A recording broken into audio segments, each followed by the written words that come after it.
This is the Atlas Spaceflight Operations Center here at Cape Canaveral Air Force Station, Florida, where the GPS team is making final preparations for launch, marking the 20th anniversary of full operational capability. 10, 9, 8. The Global Positioning System is a constellation of orbiting satellites that provides navigation data to military and civilian users all over the world, free of charge. It's pretty amazing, 20 years of fully operational capability. You know, if you think about it, what would the world today be like without GPS? But if you think about it, 20 years ago, roughly, we didn't have 24 satellites up. Now we have 31, and it's just getting better each time. And this new vehicle adds higher signals, and then also better power for better accuracy and the anti-jam capability for not only our warfighters, but all of our soldiers, sailors, and airmen out there in the fight. The Evolved Expendable Launch Vehicle is used to launch GPS satellites from Cape Canaveral Air Force Station, Florida. The rocket of choice for GPS IIF-10, the Atlas V. Atlas and GPS team up for their voyage into space. The encapsulated payload stack aboard the Atlas V launch vehicle weigh in at over 700,000 pounds, fully fueled. It's making its way a quarter mile to the launch pad from the Vertical Integration Facility.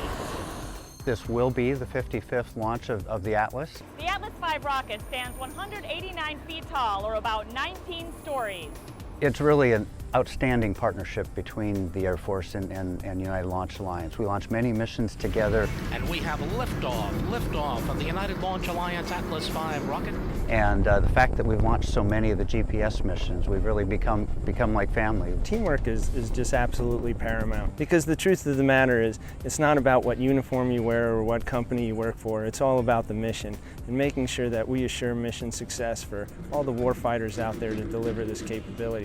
We're atop the Vertical Integration Facility at the Atlas V launch pad as the GPS team makes their final checkout of the 10th GPS IIF satellite. There are a lot of people behind this that have a lot of pride, a lot of sacrifice, because deep down they know that it's more than just about them. It's about that person that's sitting out there in Afghanistan that needs that signal to make their mission success, or to that A-10 pilot that is flying through the canyons. These are folks who put their lives on the line for us day in and day out.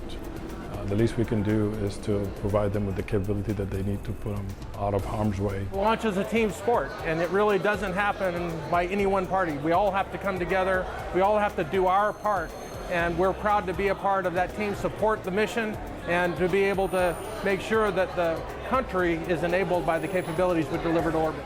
Go Atlas, go Centaur, go GPS. We have ignition.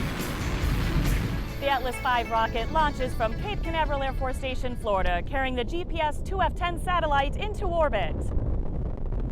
It's more than just watching the rocket leave the atmosphere. We have crews out in Colorado Springs that are ready to accept the satellite and put it through its checks to make sure, one, we're delivering a healthy vehicle, but also back at SMC.